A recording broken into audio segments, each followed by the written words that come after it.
Tengah ini mau membangkitkan isu hutang isi rumah, ya, yang bukan daripada laporan Auditor General, tapi adalah satu isu yang kebelakangan ini telah jadi sebut-sebutan. Dan isu ini juga di penghujung nanti nak saya hubungkan dengan isu apa yang disaksikan sebagai isyarat-isyarat awal kepada membelonnya property hartanah, the emerging property bubble pada penghujung nanti. Baik, laporan Bank Negara, ya, 2009, ya, mendedahkan isi rumah, hutang isi rumah ini ke paras yang tertinggi for a good many years, dan ia tertinggi sekarang ini di seluruhnya Asia ini, dan meningkat daripada 63.9% KDNK tahun lalu, dulu it was 389, kepada parasnya hari ini 77% KDNK. Dan terdahulu daripada itu, sebutannya daripada MIR, daripada MARC, ya, Malaysian Rating Corp Berhad, semuanya melahirkan kekhawatiran. Tidak silap saya, I'm talking of my cuff and as far as I can stretch my memory, ya. Pada krisis ASEAN dulu, hutang isi rumah was pada paras 64 atau 66% daripada KDNK. Maka nyata kali ini ia telah melepasi, ya, peratus itu. Dan kalau kita perhatikan apa yang dipetik, ya, daripada petunjuk perbankan dan monetary Bank Negara Malaysia, BMN ni, Central Bank kita, juga kalau kita perhatikan pinjaman isi rumah itu from April, May, June, July, Ogos tu semua berada is on the increase. Dan juga kalau kita perhatikan di situ the credit counselling dan juga debt management agency, ya, turut merakamkan bahawa 50% daripada 3,000 yang datang meminta khidmat counselling, ya, adalah dalam lingkungan umur 30-40 tahun, dan 50% daripada the 20s, kan tuan? Your category age group. Okey. Ini membawa kita kepada satu lagi perkara yang kami sebutkan sebagai apa yang risiko, ya, yang risiko insolvency from the insolvency punya department, tak silap saya, again of the course saya try to recall, walaupun jumlahnya kecil tapi umur the 20s, 25, yeah, form about 1.5% of the 83,000 over yang insolvent from 2005 to right now. Ya. Dan sebabnya pelbagai lah. Ya. Jadi lebih membimbangkan kami, maaf saya kalau saya bacakan sikit ini, menurut Ketua Ekonomis, ya, CIMB, hutang rumah dan hartanah menyumbang 50% of hutang isi rumah of the household. So clearly hutang rumah and property, ya, forms 50%, while car loans 27%, personal loan 8.9, dan kad kredit yang mungkin kita sangka kad kredit yang ini, ya, tapi it forms only 6.3. So that's a bit more dari sudut ranking itulah, ya.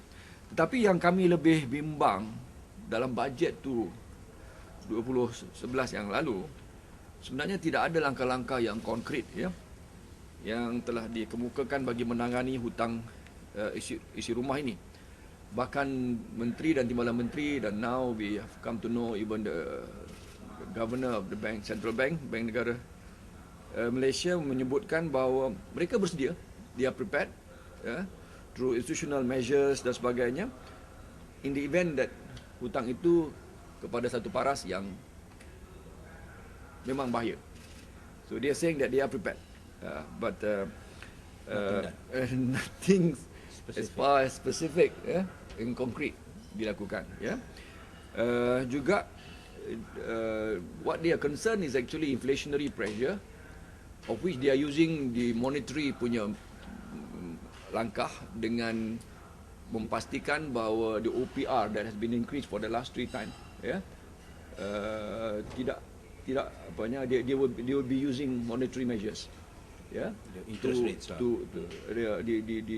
particularly the OPR lah, the OPR yang apa ni, overnight punya overnight, what rate is that?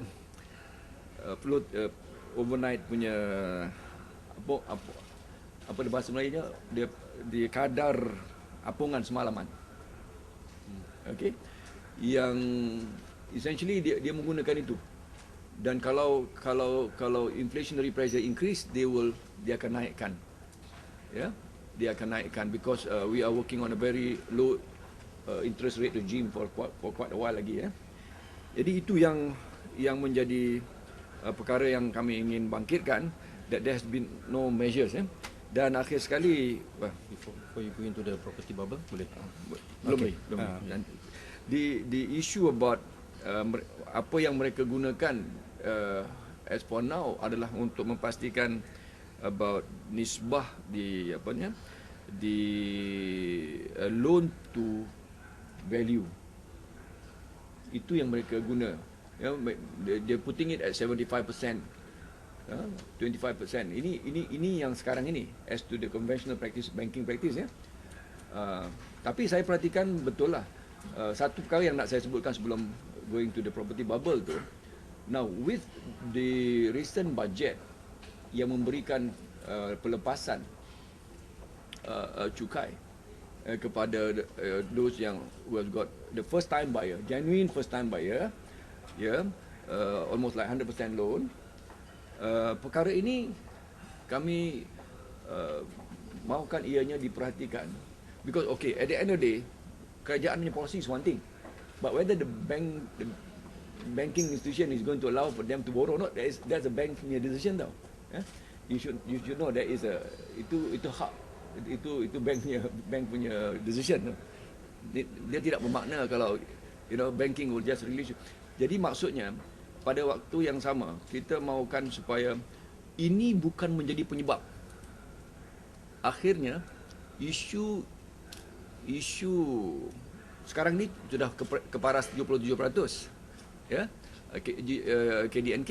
Tetapi kalaulah dalam 2-3 tahun akan datang dengan pembelian pertama ini keparas yang lebih melonjak lagi, apa yang saya tidak katakan kita akan mengulangi subprime crisis di Amerika, tetapi isu tentang credit worthiness, bankability perlu diperhatikan, termasuklah juga atas sebab hutang isi rumah ni bukan hanya rumah, kad kredit, pinjaman peribadi. Maknanya there must be restraint, mesti dikenakan dan diperhatikan dari segi supaya tidak menjejas dari segi amalan banking dan juga polisi kerajaan, supaya akhirnya tidak berlaku krisis seperti mana yang telah berlaku satu masa dahulu dalam 1997 punya krisis.